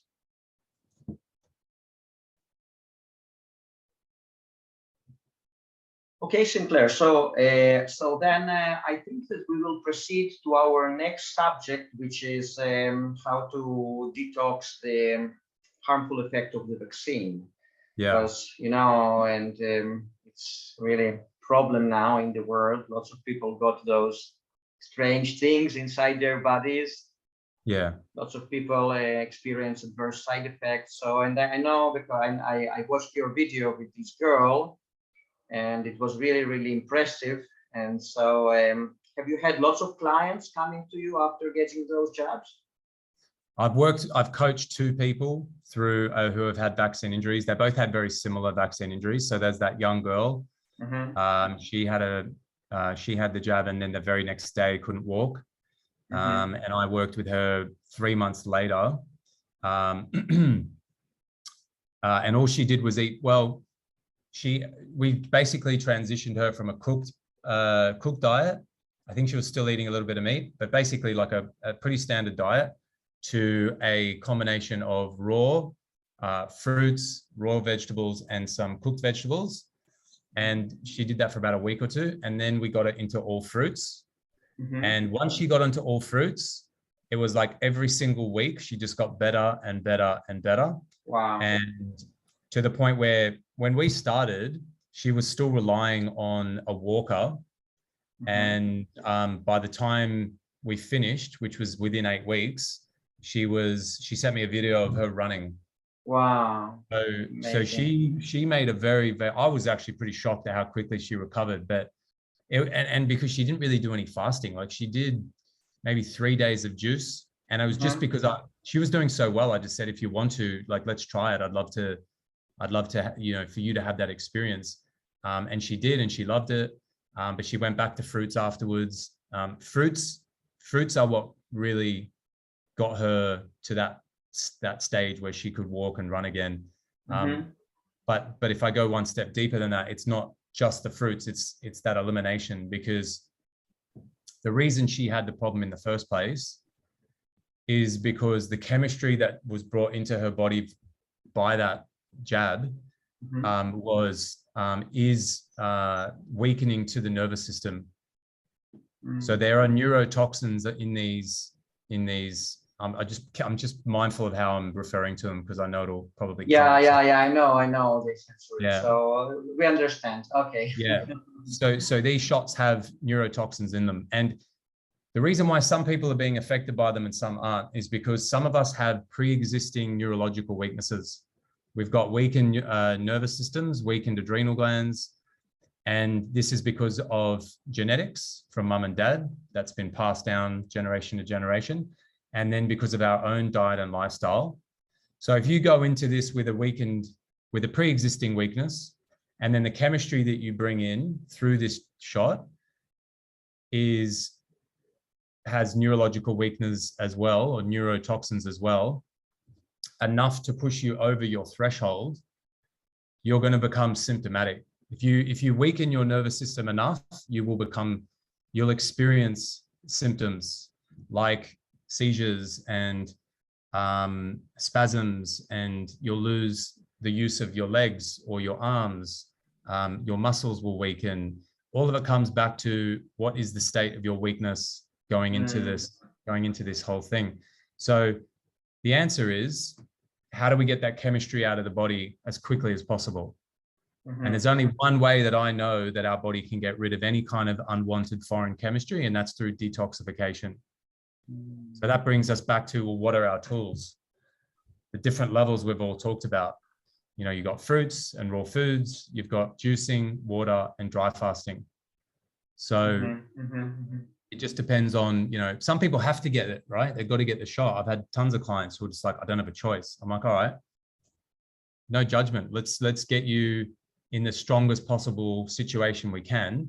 And we did that with fasting. We did it with fruits, and I've had clients who had zero problems whatsoever. But then I've had clients who did have problems. You know, they got the shot and they did feel it. They had pain, they had fatigue. So, you know, it just came down to where they were at going into that experience. And we just did our absolute best to prepare them, and our absolute best afterwards to clear all that chemistry out. Wow, amazing. Guys, do you have any more questions? I have a question, if you don't mind. Sure. Go for it. Sure. So I'm currently on like the master cleanse. So that's like the lemonade with fresh lemon, maple syrup, and cayenne pepper. Yep. I do that one usually for about 2 to 3 weeks. I'm just like, I love fasting. My only concern is like, I've been prone to headaches my entire life. So I find that a lot of the times when I'm trying to start a fast or a cleanse, I experience a lot of headaches. Do you have any suggestions or any ways to like avoid the headaches? Yeah, definitely. Yeah, so the headaches are coming largely from the digestive tract. So if you're constipated or you're holding on to a lot of inflammation, particularly in the transverse colon is the portion of the large colon that reflexes or is directly linked to the head and the brain. So if that's inflamed and constipated, then you're really going to want to clean that out first, spend some time doing some colon cleansing, and then go into a fast. And yeah, you wouldn't ordinarily have any problems in a fast unless there's some form of like digestive constipation.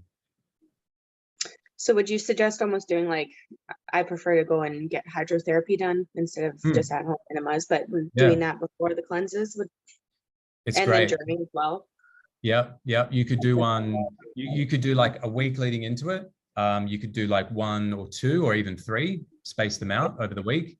I would also recommend just doing all fruits if you're going to go into a water fast, hydrating watery fruits, and just mono mealing. So just like maybe one day you just eat oranges, or the whole week you do oranges, or one day oranges, next day papaya, next day mango, that kind of thing. And Okay. you know, just with the mindset of like, all right, I've got a fast coming up, I really need to clean the digestive tract. And you'll notice a really big difference. Like the cleaner you go into a water fast or any fast, the easier the fast is, because it's not fasting that's difficult. It's the amount of waste that our body has to process and eliminate that makes it difficult. Some people fast and they feel amazing. They go to work, they exercise, they feel really, really great and energized. Other people feel really just fatigued and like they feel like shit because they're full of shit. So, you know, you get all that stuff out, fasting becomes quite peaceful and like productive. You know, I'll fast now for the day and I'll get like so much work done. I feel really clear, you know, I feel good. But it wasn't always like that. I used to feel really lethargic and just feel, you know, I didn't want to do it. I didn't want to get out of bed. Yeah, I find the first 2 days are typically the hardest, and after that, energy is up, clarity is up, everything else is up, and it's easy to continue because you're like, wow, I feel so much better. But it's just usually those first 2 days that are always, I'm prone to headaches, especially on those first 2 days. So if I just do like the hydrotherapy beforehand and mono fruits, I'll start trying that. And then just in regards to the master cleanse, because I mean, that's just a simple one that I've done for years. Do you have any, you know, thoughts on it? Because it's the lemon with the maple syrup and the cayenne pepper, or? Yeah, definitely. Well, so the maple syrup's to flavor it. The lemon juice is really astringent, which is fantastic for the lymphatic system. It's really great at breaking down fat and breaking up plaque. So lemon juice, the more you can handle, the better, but just be careful because everybody has a bit of a limit and it can really push you a little too far and it can be quite uncomfortable. So, and the cayenne I know is great for the circulatory system and like arterial function. But I think the main thing with it is you're giving the body a deep level of rest when you go into any kind of cleanse like that. So, you know, just that abstinence from food and that digestive rest you're going to get, and just drinking only what you need. You know, I always bring it back to that. Just drink, just hydrate when you need, stay comfortable, don't overdo it. You know, that level of rest is where you're going to get that healing. And we know that because dry fasting is the deepest level of healing that we can possibly find. And it's no water at all. So when we do decide to drink water when we're fasting, the drier we can stay, the better. But then we do need to make sure that we've prepared the body properly, that we're mentally prepared for the challenge. You know, there's other things that we need to consider as well, but not lean on the fluid as like, this is what's going to heal me, because it's not. It's actually going to overwork the kidneys, overwork the adrenal glands, and less is more if your body's ready for that. Okay, that sounds good. Thanks. Yeah. I appreciate that. Cool. No worries. Good. Any more questions, guys? So look, we're getting close to 2 hours. Arik. Yeah. Arik's had a question for a while. Yeah. How you doing, Arik? Hello. Hi. I have no questions. I just wanted to say that whatever you said, Sinclair, is absolutely 100% with me. Like, I live since 1998 like that, and I love it. Awesome. I'm so happy that young generation is coming forward in the same stuff. Keep going. Appreciate it. No supplements, no toxic herbs, just steady, easygoing route. Oh, I love you. Thank you. Amazing, amazing. Thank you. Thank you so much, Aranka. Thank you so much. One thing I've learned, Ari, it's that like our body has everything it needs. It's incredibly intelligent, and all we need to learn to do is how to support it. And it's get back to nature, get back to what's simple. Fasting is completely natural. People are like, no, it's extreme. And it's like, of course it looks extreme, but it's because most people have never heard about it before. And on paper, it looks extreme. Or you see someone go through a fast and all the challenges they face and the physical transformation. And yes, it does look extreme, but it's because we're in extreme stages of poor health. That's why fasting. Decomposition. The whole society is decomposing. I'm telling you. Yeah. And of course, that's why all these little viruses that normally come around the earth every time, That's why people are so scared of it, because they have no strength to fight it. I'm on day 21. of a fast. Yeah. Very good. Yeah. Nice. It's water, maximum 2 liters of water. That's all. Good on you. Good Feeling on you. good.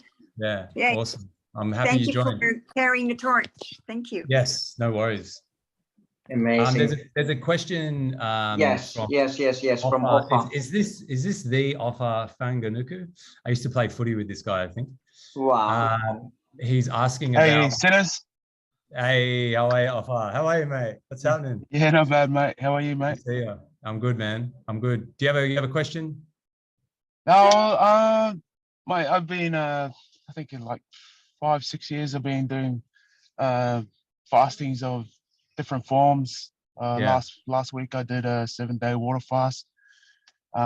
Still learning about the space, and yeah, mostly targeted towards the healing part, but I feel like as I'm learning and educating myself about health and getting away from all the traffic that we get in the health industry, and obviously the lifestyle that we kind of live as footy players, elite football players, it's all mixed, and it's all for shorter results, rather look for the long-term thing. But along my journey I've come across attacks of gout, and I know there's an imbalance in the system there that I'm kind of like trying to address the way of my lifestyle and how things go. But I was just wondering if you've experienced anybody with gout, and what's happening there. What do you feel that's overriding in our system that gives us these inflammation bursts? Yeah, for sure. Is it in the lower body, the legs, knees, ankles? Yeah, I mostly get an ankle. Yeah. So this all comes back to lymphatics, man, because when your lymphatic system isn't moving, and remember the kidneys control that whole lymphatic fluid. I probably didn't explain it exactly as I normally do, but let me just, if you imagine your whole body is it's made up of cells and 2 fluids. You've got blood and you've got lymph. So the blood feeds the cell and the lymph cleans the cell. And like you pop a pimple, you get a little bit of blood, a little bit of lymph. In fact, you get about 4 times as much lymph as you do blood, because you got about 4 times as much lymphatic fluid. So you got tons of this stuff, right? It has such an important job to do. But if it's not moving, right? If your ankles, your feet, all that fluid's not moving, your cells are just constantly going to work, producing waste, and none of it's being cleaned. So then what will happen is your body will retain fluid as a means to buffer that waste. Fluid retention is always a way the body protects itself from the chemistry that's acidic and harmful. So it's all about go ahead. Oh, so how do you promote that movement?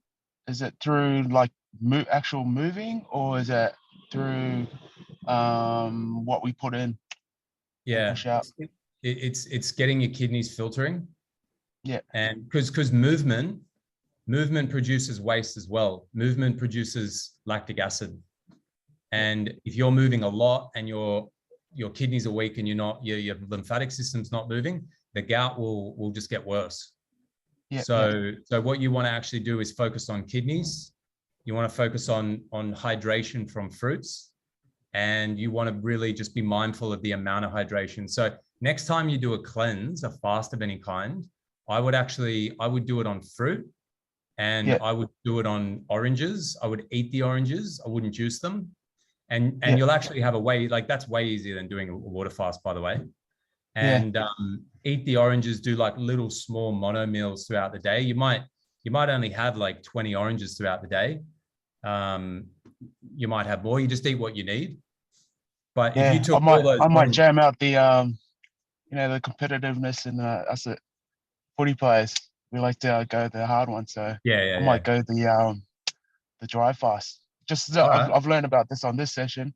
About the dry fast. I usually do dry fasting when I do religious fasts. And I didn't really think about it in the health kind of sense, where it's giving everything a rest, which makes a lot of sense. So man, appreciate the session, man, and learning heaps. Yeah, dude, no worries, man. Anytime. Like dry fasting will be amazing for you, and like probably where I think you'll want to put a bit more energy into is the prep, because the prep is how you'll really get the body ready for that dry fast. Yeah. And yeah, well, let's talk. Let's have a chat. Yeah. If you want. No worries. Yeah. Cool, man. Good to Thank see you, you, man. man. Good to see you too, bro. Yeah, bro. Bye. See ya. Good, Sinclair. Meanwhile, we received another question here in the chat. Do you believe in fruit combining? Yeah, definitely. Like, again, I'm one of those people who always looks to nature, and it's like, how many animals in nature do you see go and collect a bunch of different foods and sit down and like have a banquet and a feast? Most animals mono eat, and or they'll just sit in front of like a bush, a berry bush, a tree, whatever, and they'll just eat one fruit. So keeping it simple is always the best option. And just try it, because it really does make a difference. Even if you're eating meat, I believe that's why people, when they go carnivore, they feel better, because they're not bringing in all this different chemistry. They're just sticking to one, and they'll go into ketosis and their body will feel pretty good.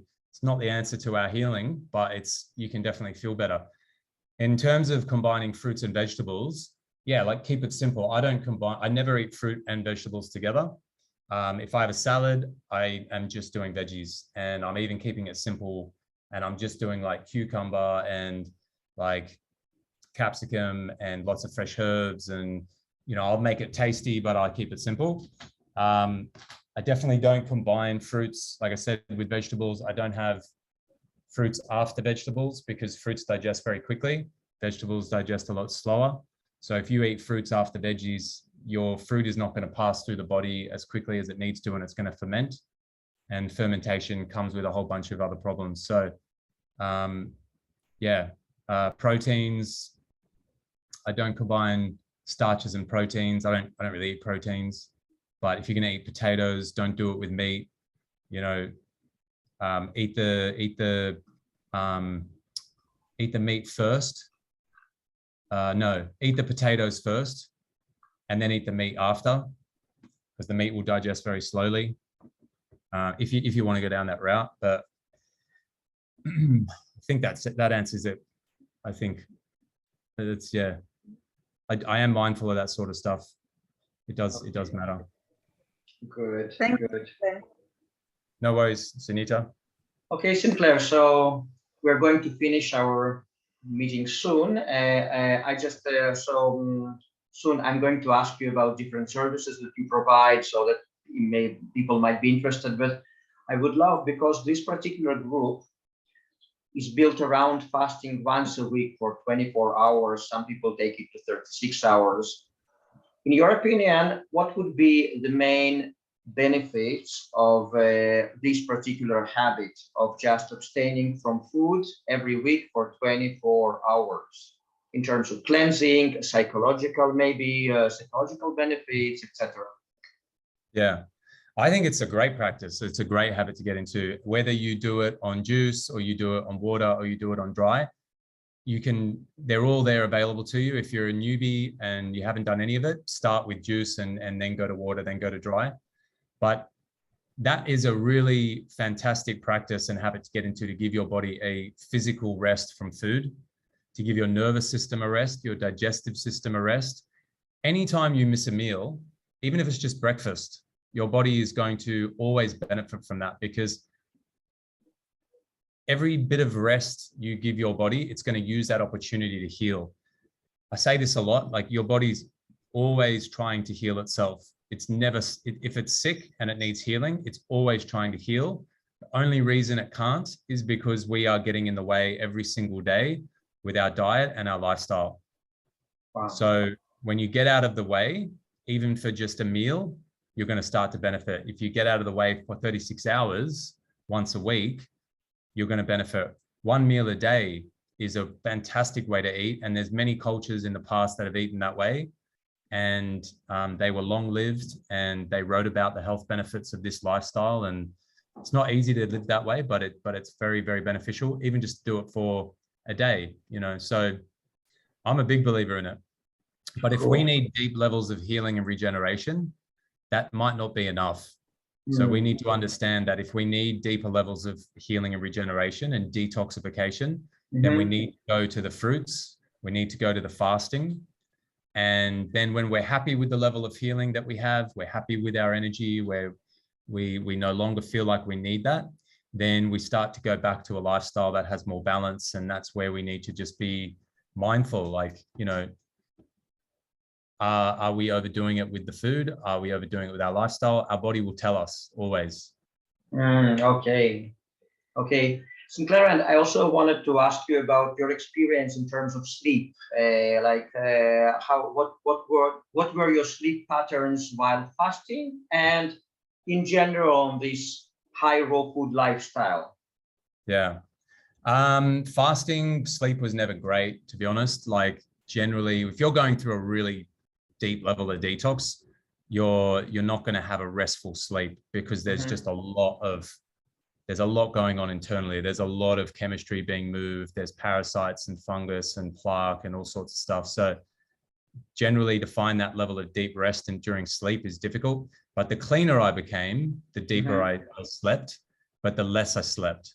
So and when I eat fruit, I need way less sleep. Really? Yeah. And if I don't sleep well, like I didn't sleep well. Oh, I slept well last night. The night before, I didn't sleep well at all. But I felt fantastic all day, because I dry fasted until about 2 p.m. Broke my fast with some oranges, and then I had some papaya for dinner. So the food I was bringing in has such a high level of energy that even though I didn't recharge very well, it didn't matter. My energy was really high throughout the day. So how long do you sleep on average nowadays? Like 6 hours maximum. Okay. Yeah. Okay, cool. Okay, guys, we're going to wrap it up soon. So Sinclair, please tell us about different services that you provide and how people could contact you. And also, if you want, you can mention your documentary that you're making now. Yeah. Well, I guess anybody who is looking for help and if would like my help, I'll just pop this in the chat.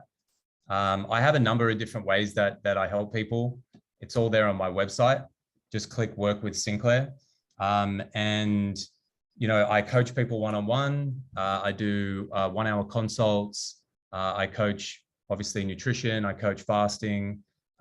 What I do basically is just teach people how to heal themselves. It's like, I don't heal anybody. I've never claimed I heal anybody. It's like, I like to teach people simply just how to use all these tools to heal themselves. And then they do, they'll go and fast, and they'll go and eat fruits and all these things, and they'll heal. So it's really just guiding people through that process, because when you do go on this path, and most of you guys will know it because a lot of you are doing it already, there's so much information, you know, there's a lot of doubt and a lot of fear that comes up. So having someone to really guide you and support you and reassure you and give you like the right path as well, so you actually do heal, is really helpful. And eventually you get to the point where you just don't need anybody really, unless you want to go deeper. There's something else that you haven't tried and you want to try, like, you know, we will all benefit from having a mentor at some stage. But yeah, if you go to my website, it's really simple. I'll just quickly show you. Go Work with Sinclair. You know, I've got the consult, I've got coaching, and then I've got a tribe that I've created. The tribe, I definitely recommend for anybody who's looking to be a part of a community, who wants to have like the recipes there, have access to me. I'll just bring it up. Tribe login. Hopefully, yeah, here we go. So yeah, this is basically a tribe space, online space. It's got all the recipes, cooked, raw. Yeah, all the meals that I created here that are conscious, healing, detoxifying. There's a 21-day program that I've, for anybody who's new to all of this, how to transition to these foods. Wow. And then there's a community space where I interact with you, you guys post, and you know, so you get that level of support that's really important. And then I have live calls every week. So Q&As like this every week, and then a masterclass once a month. So, and then obviously you can learn about dry fasting, water fasting, juice fasting, all the different tools that we've talked about. So I actually just launched this a week ago, to be honest, because I've been working on it for quite a while. But it really is a great place for people if they're looking for that level of support. It's 99 Australian dollars a month. You might just come for a month. You might come for 3. It's I $25 a week. I think it's a bit of a bargain to learn all this stuff. So yeah, those are the ways, guys. If you want to get in touch, follow my Instagram. I post there a lot as well, which is @fasting the healer within, and you can learn about the documentary and everything that my brother and I are putting out at the moment. He's got fitness programs. So yeah, come and say hello. Yeah, wow, this is really cool. So we are going to put all the contact details below this video. Cool. And yeah, guys, just feel free to contact Sinclair and get help. Yeah, awesome. Sinclair, and I'm just curious about this documentary. So like, does it just depict your fast day by day, or what was the idea behind it? Just in a few words. Yeah, it documents our whole fast. So you see like the ups and downs of fasting. There's a lot of experts in there that share wisdom on how to prepare and why we fast and why it's so beneficial. So it's a combination of the science and a really unique up close and personal look at my brother and I going through a fast together. We laugh, we cry. It's like we crack stupid jokes. Like it's got a bit of everything. But it's pretty cool. I think it's going to help a lot of people. Yeah, so we're going to normalize fasting, which is what we're trying to do. We're trying to we're trying to make fasting accessible, because it's not for hippies and mountains and whatever people think to have these these ideas about. It's perfectly normal and natural. Fasting is just as natural as eating is. It's just we're so disconnected. Sure. And you told me that this video is going to be out very soon, right? Yeah, we're hoping to have it released by, it's going to be finished by the latest May 1st, and then hopefully released very shortly after. So I'll let you know very soon. Yeah, absolutely. Absolutely. Okay, Sinclair. So thank you so much for this meeting. Thanks, it was incredible. Yeah. Thank you. So much knowledge. Thanks for having me. Thank you. Yeah. Appreciate it. Thanks for coming, guys. Thank you very much. Yeah, pleasure. It's a pleasure. I'll just close by saying, I just want to close by saying, you know, I know what it's like to be in pain, to suffer, to feel hopeless, all of that, which I know all of you guys might have experienced at some point. And your body is incredibly intelligent. It knows how to heal. So just all you need to do is learn how to support it. And this is what it's all about. Fasting, foods, mindset, you know, it's all there for you. When you learn the tools, you'll heal yourself. Can I just say something, Sinclair? I'd just like to say that I'm on the program with Sinclair. I've just started, I'm a newbie. And the support that Sinclair gives is just amazing. And I'd just like to say to everyone, he's been so supportive of all my questions of fasting and everything. And he's just there for you. And I can't recommend him enough. Yeah. We can really feel it, you know, it's really touching, you know. I can really feel that you're coming from the place of giving, you know, place of support, place of caring, and it's also nice. Like it is quite easy to feel even through the internet, even through Zoom, you know. Yeah, well, because I've been through it, you know. I'm not speaking from a book. I'm speaking from all my experience. You know, I've felt like I've been to some dark places. And I've discovered the light, and it's like that's why I do. I'd never thought I was going to be a health coach, but I get a lot out of sharing this, because I know how impactful it is. It's transformative. Amazing. And it's also amazing that you are giving people different options, like they can go on this tribe, they can go on personal coaching. Amazing. So guys, and what I like about Sinclair as well is he allows you to choose what path you want to go, whether you want to go the fast path like I've chosen, or whether you want to go a bit slower if you're not able to. I'll give you a little bit of a nudge though. You'll get a bit of a nudge. I know. I got the hint today that you wanted me to do a longer fast. But no, you guys are in the driver's seat always. Yeah.